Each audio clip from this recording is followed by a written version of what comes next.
이야기를 한번 해보기 위해서예요. 정리되지 않은 이야기일 수 있으니 실수가 있어도 너그러이 양해를 부탁드립니다. 저는 고등학생 시절에 삼총사로 굉장히 유명했습니다. 셋이서 항상 세트로 다녔었거든요. 은영이와 현정이, 그리고 저, 이렇게 셋은 이우정 영원히 지속하자며 서로 손가락을 걸고 다짐을 했어요. 우리 세 사람은 대학에 진학을 하게 되면서 옛날처럼 매일 만날 순 없었지만 서로의 생일만큼은 무조건 모여서 셋이서 축하를 했었고, 취직을 하면서도 휴가 날짜만큼은 맞춰서 함께 여행을 떠나기도 했었어요. 그리고 저는 대학 시절부터 오랜 시간 만나온 남자친구와 백년가약을 맺었어요. 처음엔 저희 셋이서 시작했던 미혼 여자들의 여행길엔 하나 둘 남자친구들도 등장하기 시작했죠. 그 중에 저만 기혼이었습니다. 은영이와 현정이는 미혼인 시절을 좀 더 즐기고 싶다며 결혼을 30 넘어 하겠다고 하더라고요. 그래서 그렇구나 하고 넘겼습니다. 저와 남편은 8년이란 시간 동안 연애를 하고 결혼에 꼴이 나게 된 케이스이기도 했고, 대학 시절 커플이 결혼해서 가정을 일군 케이스라 지인들에게 부러움을 한 몸에 받는 부부였어요. 저도 그런 시선을 즐기기도 했고, 저희 두 사람이 결혼하기까지의 서사가 아름답다고 생각했죠. 그리고 그런 분위기에 취해 있기도 했고, 다른 부부들보다 특별하다는 느낌을 지울 수 없었죠. 그리고 8년 동안 제게 실망을 한 번을 안겨주지 않은 제 남편을 저는 진심으로 믿었습니다. 전 그렇게 믿는 도끼에 발등이 찍혀버렸던 것이죠. 제 인생에서 가장 멍청한 실수를 꼽으라고 한다면 저는 어김없이 전 남편과 결혼한 순간을 고를 거거든요. 저희 세 사람은 취업을 하기 시작하면서 이제 각자 다른 지역에서 살기 시작했었어요. 저는 본가가 있는 지역에서 취직을 했고요. 은영이랑 현정이만 타 지역으로 떠났던 것이죠. 그러다 하루는 은영이가 회사에서 부당한 대우를 받았는데 모함까지 받게 된 일이 있었습니다. 은영이는 너무나도 많이, 그리고 또 격하게 억울해했고 사람들을 증오했어요. 하지만 회사 측에서는 먹고 떨어지라는 듯 적당한 금액의 돈을 건네주며 내쫓았어요. 은영이는 아무런 죄도 짓지 않았고 모함을 당했는데 말이에요. 그렇게 은영이는 고향으로 돌아오게 되었습니다. 하지만 마음에 커다란 상처를 입은 듯 했고 우울증에 빠져 살기 시작했습니다. 저는 그런 은영이를 도와주고 싶었습니다. 누구보다 억울해하고 아무도 자신의 편이 아니라고 생각하는 은영이에게 저만큼은 누구보다 너의 편이란 사실을 알려줘서 힘이 되어주고 싶기도 했고, 항상 까르르하며 밝게 웃어주는 에너자이저 같이 활발한 원래 모습으로 돌아오길 바랬기 때문에 말입니다. 저는 남편에게 미리 양해를 구했어요. 사실 남편도 은영이와 많이 친하거든요. 남자친구를 동반한 저희 삼총사의 여행에서 제 남편도 여러 차례 끼기도 했었고, 워낙 오랜 시간을 알고 지냈던 터라 서로 친하게 지내기도 했고요. 남편도 딱한 사정을 들으며 괜찮다고, 이럴 때 서로 돕고 사는 것 아니겠냐며 흔쾌히 우리 신혼집에 초대해서 같이 놀기도 하고 맛있는 것도 해먹자고 제 제안을 수락해 주었어요. 전 그런 남편에게 너무 큰 감사함을 느꼈습니다. 제가 일을 했던 업종은 디자인 업종이었는데 저는 결혼과 동시에 프리랜서로 방향을 틀었습니다. 처음 회사에 다니면서 경력을 쌓아 포트폴리오를 만들었고, 그걸로 영업을 해서 이제는 제가 외주를 받아서 일을 하는 것이죠. 그래서 상대적으로 여유롭게 시간을 활용할 수 있었는데 이 시간을 전부 은영이를 위해 썼어요. 방 안에만 틀어박힌 은영이를 끄집어냈고, 기분 전환을 하자며 억지로 끌고 나가 드라이브도 하고 맛있는 것도 사 먹이고 달콤한 것도 사 먹이고, 남편이 교육을 받기 위해 서울로 떠나게 되면 은영이를 집에 불러 함께 맛있는 것을 먹으며 영화를 보기도 했고 술도 한 잔씩 기울였습니다. 물론 남편과 함께 놀기도 했죠. 그렇게 저는 반년을 곁에 있어줬습니다. 은영이는 그 탓인지 반년이라는 시간 만에 굉장히 많이 밝아졌습니다. 아직 옛날처럼 완벽하게 쾌활해지진 않았지만 적어도 혼자 방에 틀어박혀서 눈물만 짜내는 일은 없었죠. 점점 나아진다고 생각했어요. 그리고 이런 저희 둘 사이를 현정이가 무척이나 부러워했죠. 자신도 저희 지역으로 이직할지 아니면 퇴사하고 몇 달 쉬고 다시 재직을 할지 고민을 하더라고요. 그렇게 전 뿌듯함과 행복함 속에서 하루하루 일상을 해나가고 있었습니다. 그러던 어느 날이었어요. 제게 한 달에 하나씩 정기적으로 외주를 맡겨주시는 감사하신 사장님 한 분 계시거든요. 사장님께서 제게 강아지 한 마리를 길러볼 생각이 없냐고 넌지시 물어보더라고요. 처음에는 갑자기 무슨 강아지지? 했는데 곰곰이 생각해보니 그것도 나쁘지 않겠다 했어요. 저는 그런 식으로 생각을 하다가 남편에게 이야기를 했고 남편도 생각보다 긍정적으로 반응을 하더라고요. 그래서 사장님께 답장을 사진 좀 보내주세요 라고 보냈죠. 그렇게 강아지 사진을 받게 되었는데 진짜 너무 예쁜 게 아니겠어요? 백설기처럼 새하얀 털을 가진 비숑이었습니다. 그런데 눈이랑 코가 무슨 백설기에 건포도를 박아넣은 것 마냥 콕콕콕 귀엽게 있고 활짝 웃으며 카메라를 보고 있는 사진이더라고요. 전 사진을 보자마자 사랑에 빠졌어요. 보자마자 이 아이는 나와 가족이 되기 위해 태어났다고 직감했고 그렇게 전 비숑을 키우게 되었습니다. 이름은 설이었죠. 설이는 엄청나게 똑똑해서 훈련도 무척이나 잘하고 정말 귀여웠어요. 남편도 설이에게 완전 푹 빠져버렸죠. 그렇게 행복한 나날을 보내고 있었습니다. 요즘엔 펫 CCTV라고 있어요. 집에 혼자 있을 반려동물들을 지켜볼 수 있게 집안에다 설치를 하는 것이죠. 그래서 이걸 신청해야겠다고 생각을 했어요. 제가 프리랜서라서 집에서도 작업을 하지만 종종 작업실까지 나가서 몇 날 며칠을 철야를 하기도 하거든요. 때마침 철야 작업이 잡혔어요. 그런데 이게 아다리가 맞았는지 철야를 하기 위해 작업실로 가는 날 펫 CCTV를 설치해 주시러 왔더라고요. 그리고 그날은 남편이 야근이 있어 얼굴도 못 보고 작업실로 가야 했어요. 저는 설이에게 조금만 있으면 아빠가 올 거야. 기다려. 알았지? 하고 룰루랄라 떠났어요. 남편한테 펫 CCTV를 설치했다는 사실을 알려주는 것도 까먹은 채로 말이에요. 그리고 새벽 2시가 되었죠. 휴대폰에 알림이 뜨더라고요. 움직임이 감지되었다고 말이에요. 저는 설이가 움직였나 싶다가도 남편이 들어왔나 싶었거든요. 거실이랑 안방에만 설치를 했어요. 그래서 아무 생각 없이 어플을 눌렀습니다. 그런데 화면 속에 어떤 여성과 남편이 하하호호 웃으며 서로 껴안고 있더라고요. 눈을 비비고 다시 보니 그 여자는 제가 아주 잘 알고 있는 여자였어요. 바로 은영이더라고요. 두 눈을 보면서도 상황 파악이 안 되었습니다.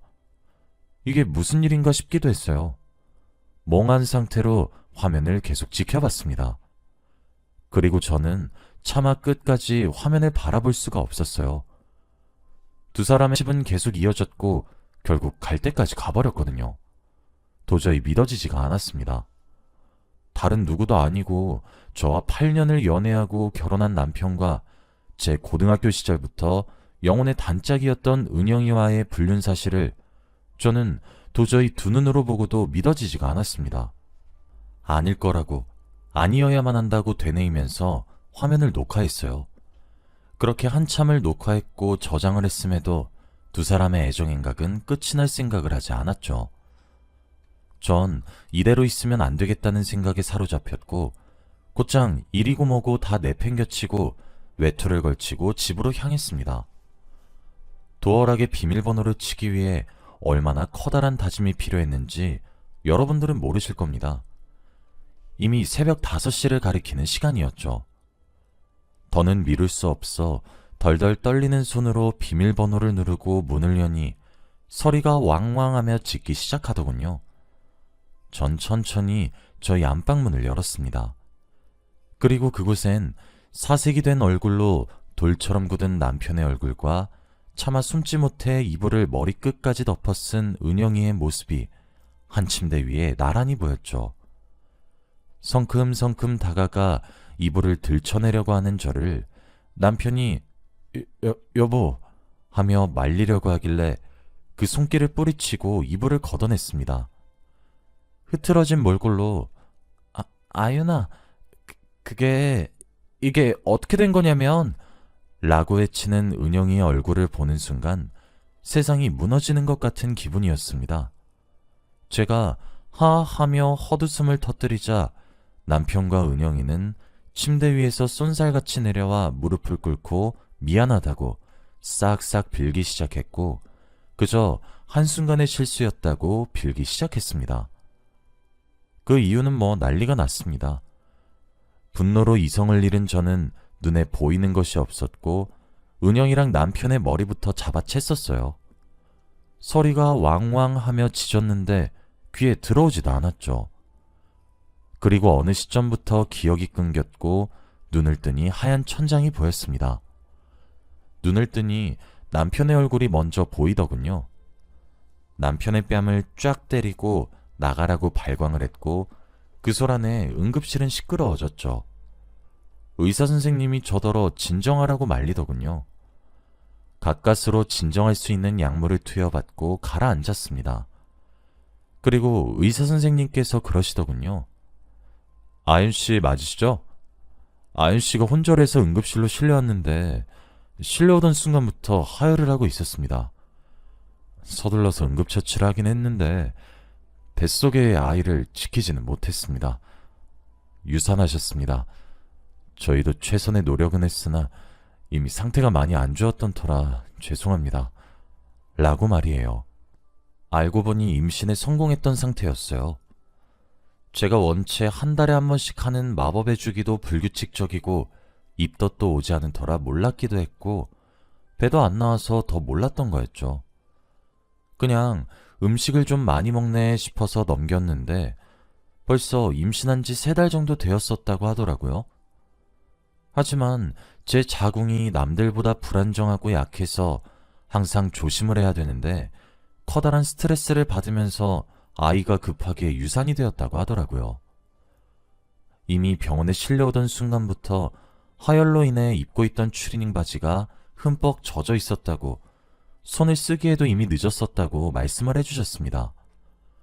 남편은 옆에서 그걸 듣고 하얗게 질린 얼굴로 그저 아윤아, 여보, 내가 미안해. 사과만 반복했죠. 전 응급실 근처에 있는 가드들을 불렀고 이 사람은 내 보호자가 아니라 안정에 방해가 되니 쫓아내달라고 부탁드렸어요. 그리고 전화기를 빌려 바로 친정에 전화했습니다. 같은 동네에 살고 계시던 부모님과 언니는 쏜살같이 응급실로 왔고 의사 선생님께 한 번 더 같은 설명을 듣고 제가 말없이 보여준 남편과 은영이를 녹화한 동영상을 보여줬고 곧 제가 누워있는 곳은 장례식장보다 더 암울해졌습니다. 언니는 말없이 뛰쳐나갔고 언니가 나가고 몇 초 지나지 않아 응급실 입구가 소란스러워진 것을 보면서 언니가 남편을 팼구나 싶기만 했습니다. 그제서야 서리가 생각났고 아빠한테 서리를 챙겨달라고 했어요. 지금 무서워서 벌벌 떨고 있을 거라고. 이거 전부 다 서리 덕에 알게 된 것이라고 하면서요. 씩씩거리는 언니가 들어왔고 아빠는 서리를 챙기기 위해 신혼집으로 향했습니다. 저희 언니는 이혼을 전문으로 전담하고 있는 변호사입니다. 참 제 전 남편은 간도 크죠. 그런 처형을 둔 사람이 불륜을 저지르다뇨? 전 아무런 짓도 하지 않았습니다. 언니는 알아서 제 이혼 소송을 준비하기 시작했고 증거 보전 신청을 통해 아파트 출입 CCTV를 얻었죠. 그리고 남편과 은영이의 통화 내용 및 주고받은 문자 내역과 메신저의 내역까지 탈탈 털었고 남편의 카드 내역을 조사했습니다. 온통 숙박업소만 찍혀있는 남편의 카드 내역을 보고 화도 나지 않더군요. 은영이가 제게 그러더라고요. 자신이 너무 힘들고 죽음까지 생각했을 때 제가 너무 부러웠대요. 오래 만난 잘난 남편과 함께 알콩달콩 살아가는 인생이 너무 부러웠대요. 그리고 자신도 그런 남자 만나서 더 이상 이런 스트레스 없이 잘 살고 싶었대요. 제가 너무 고마웠지만 그만큼 저를 보면서 박탈감도 느껴졌다더군요. 그리고 삐뚤어지고 베베 꼬인 그 감정은 잘못 표출되었고 불륜으로 이어졌죠.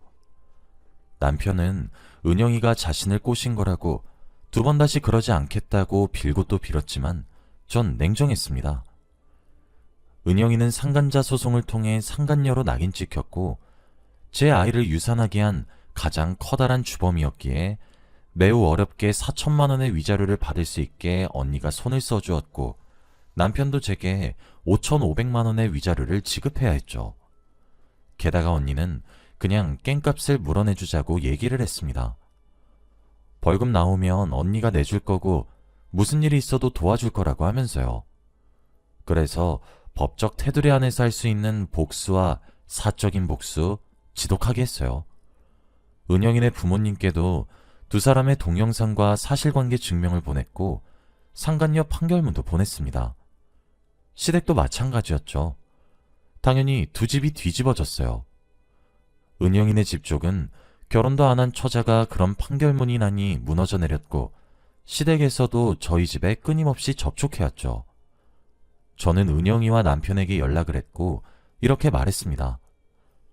신고할 거면 신고해. 벌금형이 나오면 벌금 낼 거야. 물론 우리 언니는 날 기소유예든 무죄든 뭐든 받아낼 것 같긴 하지만 말이야. 근데 그거 하나 명심해. 앞으로 너 한국에서 절대 행복하게 못 살게 할 거야. 내 인생도 망가뜨리고 내 뱃속에 있던 아기까지 유산시켜놓고 너네가 두 발 뻗고 잘 살 수 있을 것 같아? 나는 반드시 너네 인생 그렇게 두지 않을 거야. 끝까지 쫓아가서 망가뜨릴 거야. 알았어? 그리고 2년이 흘렀습니다. 저는 그 사이 우울감과 슬픔을 많이 이겨냈고 극복했고 점차 일상생활로 돌아오고 있었어요. 그리고 그때 은영이의 결혼 소식이 들렸죠. 사실 저와 전 남편이든 저와 은영이든 아주 오래된 사이였기 때문에 함께하는 지인들이 무척이나 많았어요. 그래서 은영이와 전 남편이 불륜녀 그리고 불륜남이란 사실을 퍼뜨렸어요.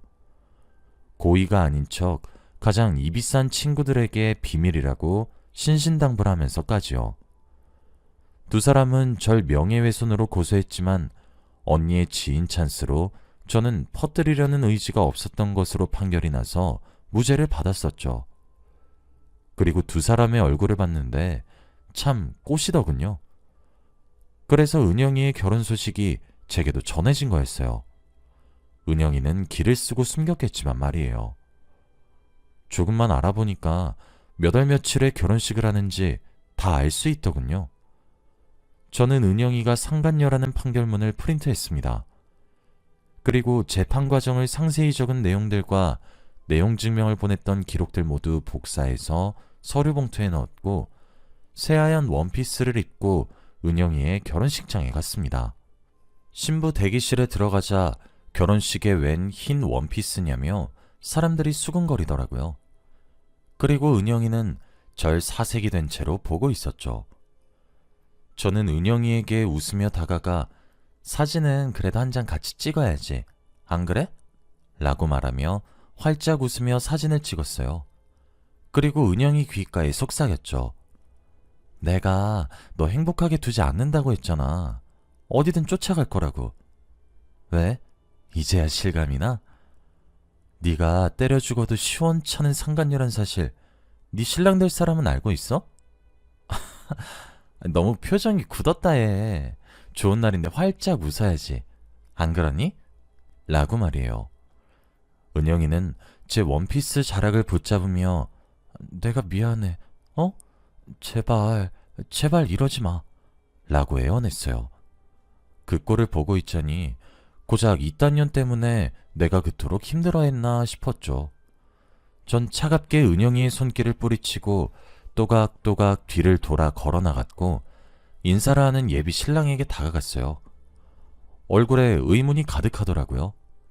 그리고 하얀 원피스를 입어서 그런지 예비 신랑의 부모님 되시는 분들도 다가오기 시작했죠. 안녕하세요. 전 은영이 친구예요. 오늘 긴히 보여드릴 자료가 있어서 이렇게 찾아뵙게 되었어요. 아마 제게 많은 고마움 느끼게 되실 겁니다. 제가 지옥문 앞에서 잡아 끌고 나오게 했으니까요. 여기서 열어보시는 것보단 세 분이서 몰래 보시는 게 나을 것 같은데. 전 뭐 상관없지만요. 라고 말을 한 뒤 서류 봉투를 예비 신랑 손에 꼭 쥐어줬어요. 그리고 꾸벅 인사를 하고 뒤돌아 나갔죠. 밖으로 나가는 척하며 기둥 뒤에 숨어서 동태를 살피는데 제가 떠나자마자 바로 그 자리에서 봉투를 열어보시더군요. 예비 신랑의 어머니는 털썩 주저앉아서 어지러워하셨고 아버지 되시는 분께서는 입을 틀어막았죠. 예비 신랑의 반응이 대박이었어요. 바로 쏜살같이 신부 대기실로 달려가더니 고함을 지르며 웨딩드레스를 걸치고 있는 은영이의 멱살을 잡아들고는 짤짤짤 흔드는 거 있죠. 그 자리에는 은영이가 새로 들어간 회사의 직장 동료도 있는 듯 했어요. 아주 새 인생 살려고 신분 세탁하듯 많은 노력을 했나 보더라고요. 그것까지 노린 건 아니었는데 은영이 회사 사람들에게도 예비 신랑이 화를 내는 소리가 들렸고 곧 웅성웅성 소란스러워지더니 모든 사람들이 오늘 결혼할 새 신부가 상간녀였다는 사실을 알게 되었죠. 저는 살금살금 모여있는 사람들을 제치고 신부 대기실 쪽으로 갔어요. 그리고 맨 앞자리에서 은영이가 처절하게 울면서 예비 신랑에게 비는 모습을 관전했죠. 어찌나 고소하던지 은영이가 저랑 눈을 마주치고는 표독스러운 표정을 짓고 절 향해 뛰어오길래 혀를 빼꼼 내밀며 메롱을 하고 다시 빠져나왔습니다. 그리고 전 집으로 돌아갔어요. 은영이는 전 남편에게도 전화를 했던 모양인지 전 남편도 제게 전화가 왔더라고요. 그러면서 왜 그렇게 못살게 구냐고 한 소리를 하길래 나 은영이만 조지는 거 아니야. 너도 은영이 꼴 나게 될 거야. 그러니까 부디 혼자 살아. 알겠니? 라고 했어요. 전 남편은 찍소리도 못할 거면서 그딴 말은 왜 하는지 모르겠어요. 은영이도 문자로 너 참 독한 년이다. 이제 그만할 때도 되지 않았니? 라고 했길래 답장도 보냈죠. 독하게 만든 건 너 아니니? 그러게 부디 혼자 살아. 그럼 이런 일도 없잖아. 안 그래? 라고 말이에요. 소리를 지르며 울고불고 난리를 피우는 은영이의 모습에 속이 시원해요. 제 눈에 눈물을 뺐으니 저도 피눈물은 빼야 하지 않을까요? 물론 그렇게 복수를 했다고는 해도 제 인생이 돌아오는 것은 아닙니다. 많이 괜찮아졌지만 여전히 저는 힘들고 괴롭고 그때 일을 생각하면 가슴이 찢어지거든요. 떠나버린 아이를 생각하며 아직도 악몽을 종종 꾸기도 하죠. 어떤 분들은 독하다고 손가락질할지도 모르겠지만 제 나름대로 보상입니다. 세상의 빛도 보지 못해 죽은 제 아이와 저를 위한 보상이요. 어쨌든 전 그렇게 시원하게 복수를 하고 저는 지금 제주도로 여행을 왔습니다. 제 인생을 구제해준 계기를 만들어준 서리와 제가 힘들 때 물심양면으로 도와준 현정이와 함께 말이에요. 전 이제 전 남편의 재혼 소식만 기다리고 있어요. 그때도 이렇게 시원한 복수를 하게 된다면 또 사연을 쓸어 올게요. 제 사연을 듣고 계시다면 저를 위해 마음으로 응원해주세요. 긴 사연 들어주셔서 감사합니다. 항상 행복하세요.